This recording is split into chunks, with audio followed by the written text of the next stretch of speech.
दोस्तों सभी प्रकार की एजुकेशनल वीडियो देखने के लिए हमारे YouTube चैनल को अभी सब्सक्राइब करें और बगल में आ रहे इस घंटी वाले आइकन को दबाकर ऑल पर सिलेक्ट करें ताकि हमारे द्वारा डाली गई वीडियो की नोटिफिकेशन आप सभी को मिलती रहे। दोस्तों नमस्कार, आपके अपने YouTube चैनल बायोलॉजी स्टडी पर आपका स्वागत करता हूं। आज मैं आपको बताने वाला हूं जनरल साइंस के 20 महत्वपूर्ण प्रश्न। तो फ्रेंड्स स्टार्ट करते हैं। फर्स्ट क्वेश्चन है, निम्न में कौन कीटभक्षी पौधा नहीं है? तो कीटभक्षी पौधा किसे कहते हैं? वे पौधे जो नाइट्रोजन की कमी को पूरा करने के लिए कीटों का भक्षण करते हैं, उन्हें कीटभक्षी पौधे कहते हैं। सामान्यतः ये पौधे हरे होते हैं और प्रकाश संश्लेषण करके अपना भोजन स्वयं तो बनाते हैं, लेकिन नाइट्रोजन की पूर्ति के लिए कीटों का भक्षण करते हैं। ऑप्शन दिए गए हैं नेफेंथीज, ड्रोसेरा, यूट्रिकुलेरिया, नागफनी। तो इनमें से जो कीटभक्षी पौधा नहीं है वो नहीं है नागफनी कीटभक्षी पौधा नहीं है। बकाया जो नेफेंथीज है कलश पादप कीटभक्षी, ड्रोसेरा कीटभक्षी, यूट्रिकुलेरिया जलीय कीटभक्षी पौधा कहलाता है। दूसरा प्रश्न है, शशक में कौन से दांत नहीं होते हैं?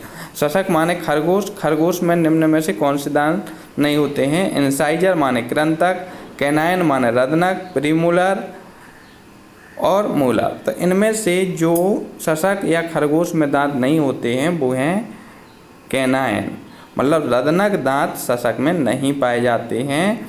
क्यों नहीं पाए जाते हैं? क्योंकि कैनाइन दांत चीरने फाड़ने का काम करते हैं। जो मांसाहारी हैं जैसे शेर हैं, कुत्ता है, इनमें कैनाइन दांत बहुत ही विकसित होते हैं, बड़े बड़े पाए जाते हैं। लेकिन जो खरगोश है वो शाकाहारी प्राणी होता है, इसलिए इसमें कैनाइन दांत अनुपस्थित होते हैं। अच्छा, शशक में दांतों की संख्या कितनी होती है? तो शशक में 28 दांत पाए जाते हैं। नेक्स्ट क्वेश्चन है तीसरा, केसर किससे प्राप्त होती है? तो आपने देखा होगा जो केसर है बहुत ही महत्वपूर्ण है और ये वर्तिका एवं वर्तिकाग्र रूप है केसर, उससे प्राप्त होती है। कौन फफूंद खाई जाती है? कौन सा फंगस जो है वो खाने योग्य है? वैसे फंगस अनेक रोग उत्पन्न करते हैं पौधे एवं जंतुओं में, लेकिन कुछ प्रोटीन विटामिन युक्त फंगस भी होती है,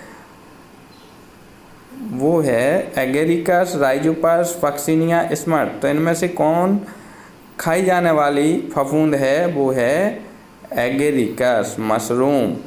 ये मशरूम कहलाती है और इसमें प्रोटीन की अत्यधिक मात्रा पाई जाती है। इनको उगाया जाता है, इनकी खेती की जाती है।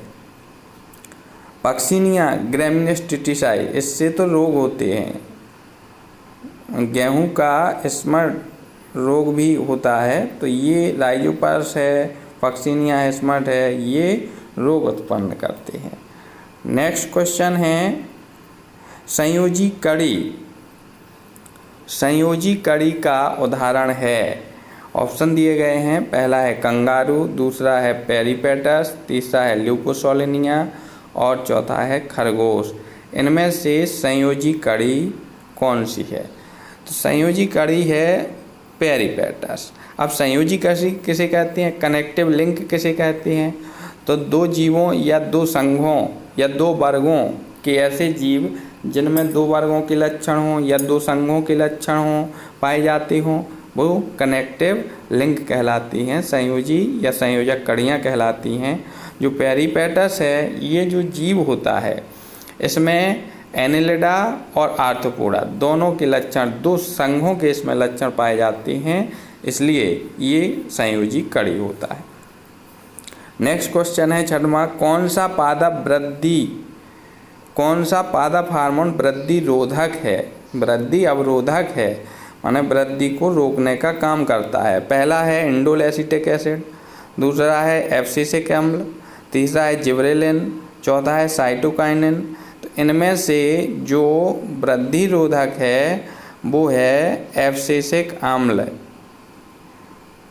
एब्सिसिक अम्ल जो है वृद्धि रोधक है। बकाया ये इंडोल एसिटिक एसिड ये तो IAA ये जो है ऑक्सीजन हार्मोन है और वृद्धि वाला हार्मोन है IAA। जिबरेलिन ये भी जिबरेलिन जो पादप हार्मोन है जिबरेला फ्यूजिकोलाई नामक कवक से इसको प्राप्त किया जाता है। नेक्स्ट क्वेश्चन है, अगला प्रश्न जो रहेगा वो है अर्धसूत्री विभाजन की खोज की थी विलियम हार्वी ने, फ्लेमिंग ने, फॉर्मर एवं मूरे ने, कॉल्ड लैंडस्टीनर ने। तो अर्धसूत्री विभाजन की जो खोज है वो की थी फॉर्मर एवं मूरे ने। अब अर्धसूत्री विभाजन किसे कहते हैं? जब एक कोशिका से 4 कोशिकाओं का निर्माण होता है और उनमें गुणसूत्रों की संख्या इस कोशिका से कम होती है। माने जो बनने वाली पुत्री कोशिकाएं हैं उसमें जनक कोशिकाओं से गुणसूत्रों की संख्या कम रहेगी तो उसे अर्धसूत्री विभाजन कहते हैं। जो हमारी जनन कोशिकाएं हैं उनमें अर्धसूत्री विभाजन के द्वारा ही गैमेट का निर्माण होता है। और इसमें विलियम हार्वी का नाम सुना होगा। विलियम हार्वी ने तो रुधिर परिसंचरण की खोज की थी। फ्लेमिंग जो हैं समसूत्री विभाजन शब्द दिया था। कॉल्ड लैंडस्टीनर ने रुधिर वर्ग की खोज की थी। तो ये क्वेश्चन पूछे जाते हैं। नेक्स्ट क्वेश्चन है, मलेरिया रोग किसके कारण होता है? क्या वह विषाणु के कारण होता है, वायरस के कारण, जीवाणु के कारण होता है, कवक या प्रोटोजोअन? तो जो मलेरिया रोग है ये किसके कारण होता है? ये होता है प्रोटोजोअन जंतु जो प्लाज्मोडियम हैं, प्लाज्मोडियम इससे होता है। रोनाल्ड रॉस ने इसकी खोज की थी। मलेरिया रोग की खोज रोनाल्ड रॉस ने की थी। प्लाज्मोडियम के द्वारा होता है मलेरिया रोग, ये बताया था किसने? रोनाल्ड रॉस, भारतीय फौजी डॉक्टर थे। नेक्स्ट क्वेश्चन पर चलते हैं। अल्फ्रेड नोबल ने किसका आविष्कार किया? डायनामाइट का, कंप्यूटर का, टेलीविज़न का, भाप इंजन का? Alfred Nobel.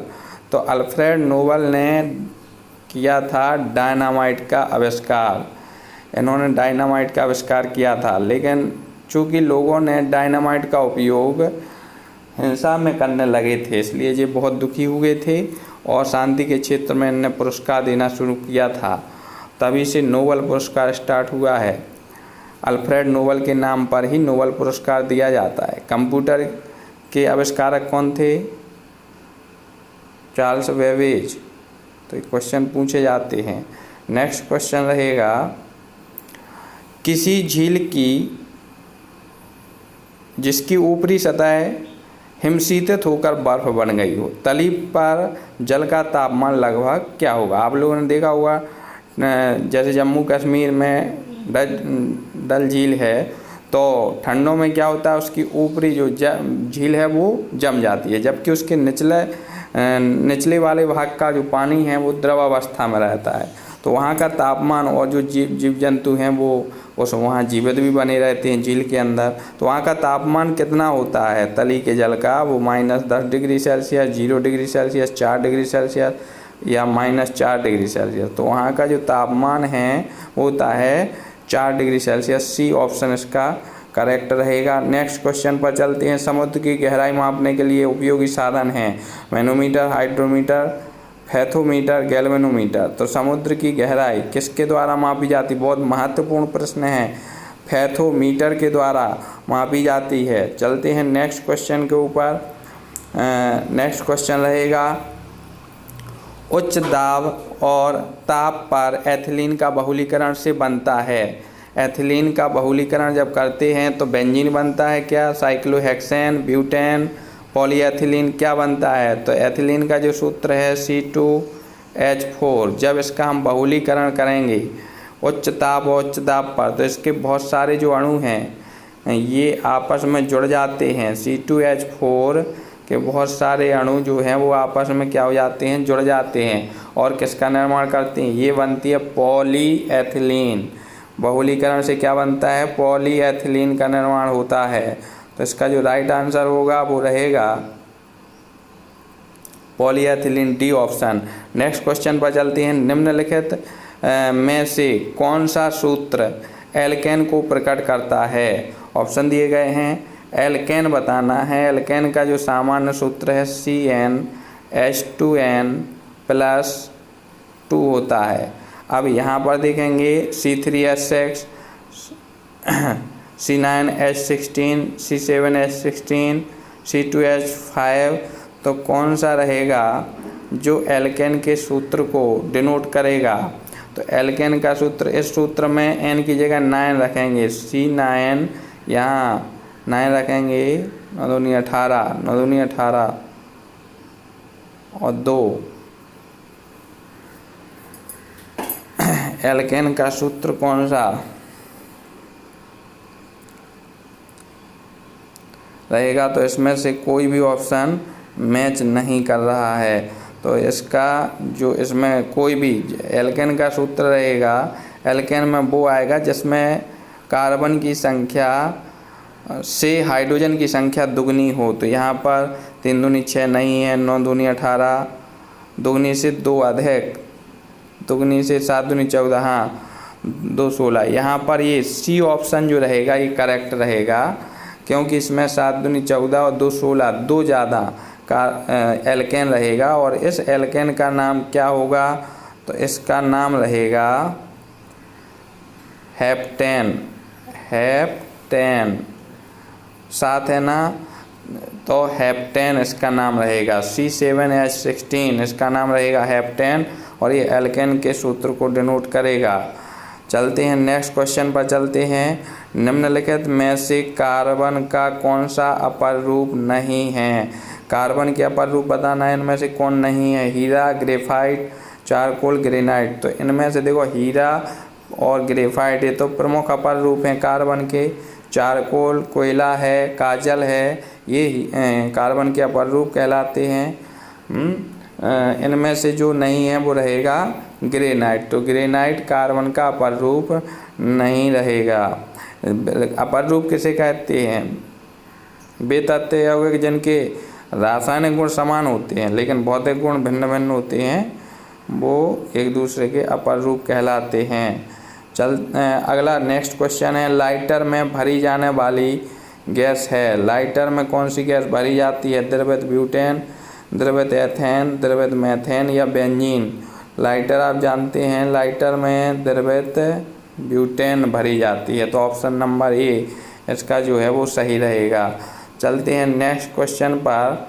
नेक्स्ट क्वेश्चन है 16 वाला, कच्चे फलों को पकाने में जो गैस प्रयोग की जाती है वह है C3H8, CHCl3 chloroform, C2H4 ethylene या CH4 मेथेन। तो इसमें जो कच्चे फलों को पकाने में सहायक होती है वो होती है एथिलीन। एथिलीन जो गैस है वो और एथिलीन का ये रहेगा फॉर्मूला C2H4। तो सी ऑप्शन इसका सही रहेगा। कच्चे फलों को पकाने वाली जो गैस है वो रहेगी कौन सी? एथिलीन। नेक्स्ट क्वेश्चन पर चलते हैं। जल में हाइड्रोजन और ऑक्सीजन का आयतनात्मक अनुपात क्या होगा? मतलब आयतन के अनुसार अनुपात क्या होगा हाइड्रोजन और ऑक्सीजन का? तो इसका जो सही आंसर ऑप्शन दिए गए हैं 2:1, 1:2, 8:1 या 1:8। कौन सा रहेगा इसका सही? तो रहेगा 2:1। इसमें 2 क्वेश्चन बनते हैं, दोनों कंफ्यूज हो जाते हैं बच्चे। तो एक पूछा जाता है जल में हाइड्रोजन और ऑक्सीजन का भारात्मक अनुपात। अगर भारात्मक अनुपात आता है तो आएगा 1:8, क्योंकि जल का सूत्र H2O होता है। और भार की दृष्टि से देखेंगे तो आएगा 2, यहाँ आ जाएगा 2:, ऑक्सीजन का भार कितना होता है? 16। ठीक है, तो इस प्रकार 2:16 या इसको काट देंगे 2 से तो 1:8 जी आएगा भारात्मक। लेकिन इसमें आयतन के अनुसार किसका आयतन? हाइड्रोजन का 2 आयतन और ऑक्सीजन का 1 आयतन। तो आयतन के अनुसार जो अनुपात होगा वो होगा 2:1। ये सही रहेगा इसका आंसर। तो चलते हैं नेक्स्ट क्वेश्चन पर। बिजली के बल्ब में निम्न में से कौन गैस भरी जाती है? Oxygen, phosphorus, nitrogen, hydrogen. तो आप लोग जानते हैं कि बिजली के बल्ब में नाइट्रोजन गैस भरा जाता है। वैसे अक्रिय गैसों को भी बिजली आर्गन है, आर्गन को प्रमुख रूप से बिजली के बल्ब में भरा जाता है। चलते हैं नेक्स्ट क्वेश्चन पर। और अगला जो प्रश्न है बहुत महत्वपूर्ण है। H2SO4 में सल्फर की ऑक्सीकरण संख्या है +2, -4, -5, +6। H2SO4 में सल्फर की ऑक्सीकरण संख्या, तो यहाँ निकालना देखेंगे। हाइड्रोजन के कितने परमाणु हैं? 2, तो 2 गुणा हाइड्रोजन की ऑक्सीकरण संख्या 1, फिर प्लस किसकी निकालना है? सल्फर की। तो सल्फर के स्थान पर मान लेते हैं अपन X, प्लस ऑक्सीजन में कितने हैं? 4 ऑक्सीजन के परमाणु, और ऑक्सीजन की कितनी होते हैं? -2। ये बनेगा इक्वल में क्या आ जाएगा? इसके ऊपर देखो, अगर H2SO4 के ऊपर माइनस हैं या प्लस आवेश हैं तो वो बराबर के बाद लिखेंगे, लेकिन यहाँ पर चूँकि कोई आवेश नहीं है तो यहाँ शून्य आ जाएगा। तो यहाँ आ जाएगा 2 एकम 2 प्लस X 4 दूनी 8 -8 बराबर 0, ये बनेगा। तो 8 में से 2 कम कर देंगे, X -6 बराबर 0। 6 का पक्षांतर करेंगे तो प्लस X बराबर +6। मतलब जो ऑक्सीकरण संख्या होगी H2SO4 में सल्फर की, वो क्या रहेगी? +6। नेक्स्ट और इस वीडियो का जो आखिरी प्रश्न है वो रहेगा, टार्टरिक अम्ल पाया जाता है। टार्टरिक अम्ल किस में पाया जाता है? इमली में, नींबू में, आम में या आंवला में? तो टार्टरिक अम्ल पाया जाता है इमली में, और नींबू में पाया जाता है साइट्रिक अम्ल। तो ये महत्वपूर्ण प्रश्न था, और ये थे 20 महत्वपूर्ण जनरल साइंस के महत्वपूर्ण क्वेश्चन। आशा करता हूँ कि आपको पसंद आए होंगे, और यदि आपको ये पसंद आते हैं तो आप हमारे चैनल को सब्सक्राइब कर लें और बेल आइकन को ज़रूर प्रेस कर लें, जिससे हमारे द्वारा डाले गए सभी वीडियो के नोटिफिकेशन आपको प्राप्त हो सकें। धन्यवाद।